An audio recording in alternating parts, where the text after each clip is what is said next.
नमस्कार दोस्तों, आपका स्वागत है आपके अपने YouTube चैनल पर।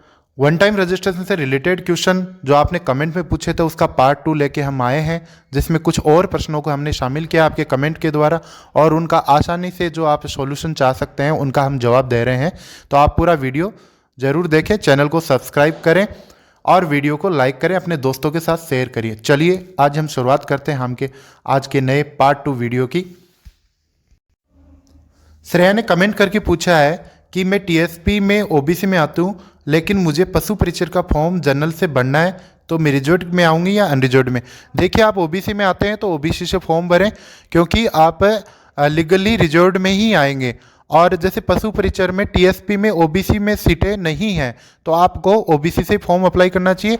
रिजर्वेशन सिस्टम में रोटेशन सिस्टम होता है, जिससे ओबीसी वाला अपने आप जनरल में चला जाता है जब जनरल की मेरिट से ऊपर होता है। तो आप इस चीज़ की कतई चिंता नहीं करें कि ओबीसी की सीटें नहीं हैं तो आपका सिलेक्शन नहीं होगा। अगर आप जनरल की मेरिट में आते हैं तो आपका आराम से सिलेक्शन होगा और आपको रिजर्व्ड कैटेगरी से ही फॉर्म फिल करना चाहिए। इसके बाद में नेक्स्ट क्वेश्चन है, सर जन आधार में डीओबी गलत है, जन आधार एडिट करवा दिया लेकिन ओटीआर में भी अभी पहले वाली उठा रहा है। इसका सॉल्यूशन ये है कि जन आधार में आपने एडिट तो करवा दिया, लेकिन वो दो तीन स्तर पे उसका वेरिफिकेशन होता है, वो वेरिफिकेशन पेंडिंग होगा। अगर वेरिफिकेशन नहीं होता है जब तक जन आधार में एडिट है वो फाइनल नहीं होता है।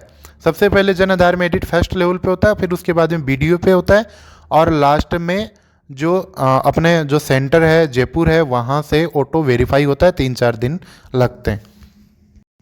नेक्स्ट क्वेश्चन है, पशु परिचर भर्ती में आधार वो है वेरीफाई नहीं हो रहा है। इसका ये कई सारी कमियां, इसमें टेक्निकल प्रॉब्लम आ रही, काफ़ी सारे लोगों की ये समस्या है। आधार सही करवा लिया लेकिन उसके बाद में वेरीफाई नहीं हो रहा है, कोई ना कोई एरर बता रहा है।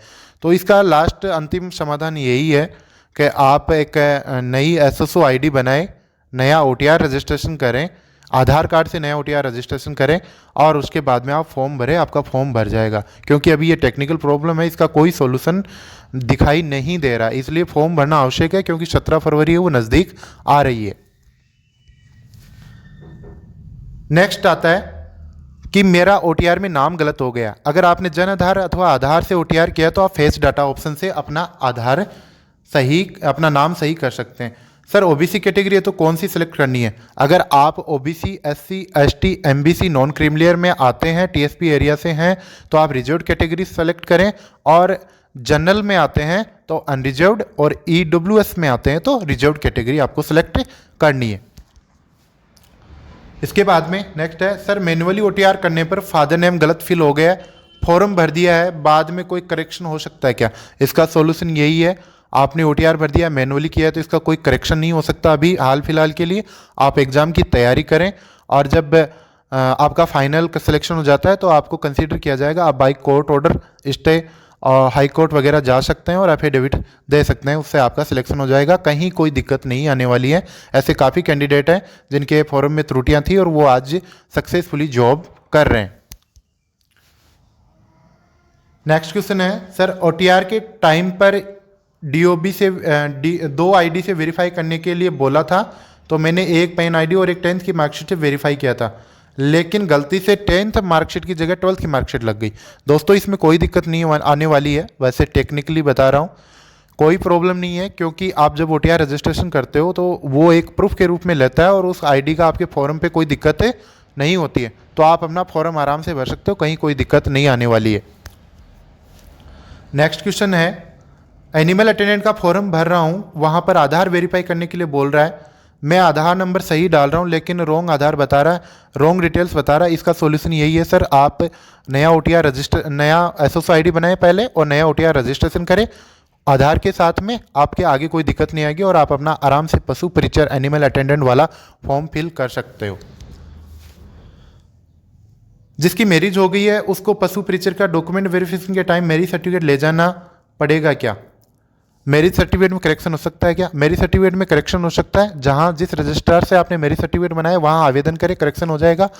और ज्वाइनिंग के टाइम में अगर आपका सिलेक्शन हो जाता है तो आपको मैरिज सर्टिफिकेट है वो कंपलसरी है, एक नियम बना दिया है। अब मुझे डेट फिक्स याद नहीं है, लेकिन आपको मैरिज सर्टिफिकेट वहाँ पेश करना जरूरी होता है, अन्यथा आपको कोई एफिडेविट वगैरह देना होगा।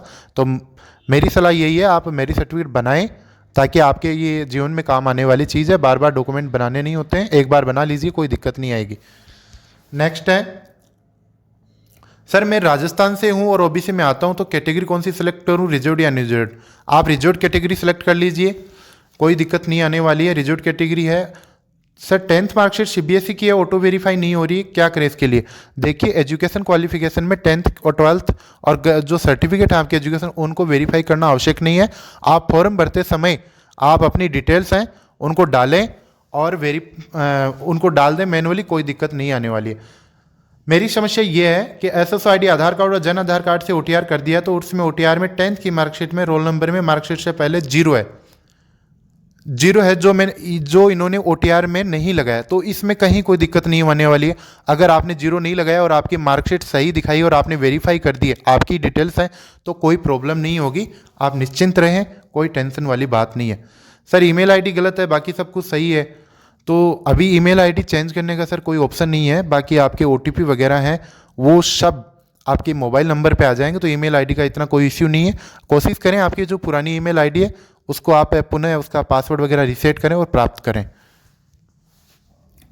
नेक्स्ट है, सर अगर मैं रिजर्व्ड कैटेगरी से ओटीआर किया लेकिन अब मैं अनरिजर्व्ड कैटेगरी करना चाहती हूँ तो हो जाएगा क्या? जी बिल्कुल हो जाएगा। अगर आपने अनरिजर्व्ड से कैटेगरी से ओटीआर किया है और आप रिजर्व्ड में जाना चाहते हैं, तो वन टाइम पेमेंट के टाइम में आप रिजर्व्ड वाला ऑप्शन चूज करके ये काम कर सकते हैं आसानी से, कोई दिक्कत नहीं है। अगर आपने पहले वन टाइम पेमेंट कर दिया है तो आप एडिट ऑप्शन आता है वन टाइम पेमेंट के आगे, वहाँ एडिट ऑप्शन पे क्लिक करके आप रिजर्व्ड कैटेगरी को सिलेक्ट कर सकते हैं। सर जिन्होंने भी राजस्थान पशु प्रचुर का फॉर्म लास्ट के दिनों में जैसे 11 फरवरी 17 फरवरी तक भरवाया, उनको उनका फॉर्म एक्सेप्ट हो जाएगा क्या, या उनका एडमिट कार्ड आ जाएगा? जी बिल्कुल, 17 फरवरी को रात को 12 बजे से पहले आपका फॉर्म फिल होना चाहिए, प्लस में आपकी एप्लीकेशन नंबर वो जनरेट होना चाहिए। अगर आपका एप्लीकेशन नंबर जनरेट हो गया लास्ट डेट तक, तो आपको कहीं कोई दिक्कत नहीं आने वाली है और आपका जो एडमिट कार्ड वगैरह जारी होंगे। आप इस बात की चिंता नहीं करें, ये कोई चिंता का विषय नहीं है। थैंक यू दोस्तों वीडियो देखने के लिए। आप और भी आपके कोई क्वेश्चन हो तो आप कमेंट बॉक्स में कमेंट करें, मैं 100% कोशिश करूंगा प्रत्येक कमेंट का जवाब देता हूं पर्सनली। और इसके अलावा अगर आपको कमेंट के अलावा आप इंस्टाग्राम पे भी हमें डायरेक्ट मैसेज कर सकते हैं, वहाँ भी हम आपके प्रॉब्लम है उसको सोल्व करने का पूरा प्रयास करेंगे। वीडियो पसंद आए तो लाइक करें, अपने दोस्तों के साथ शेयर करें, चैनल को जरूर सब्सक्राइब करें और इसी तरह से अगर कोई भी शंका हो तो आप ज़रूर हमसे कॉन्टैक्ट करें। थैंक यू दोस्तों, जय हिंद, जय भारत।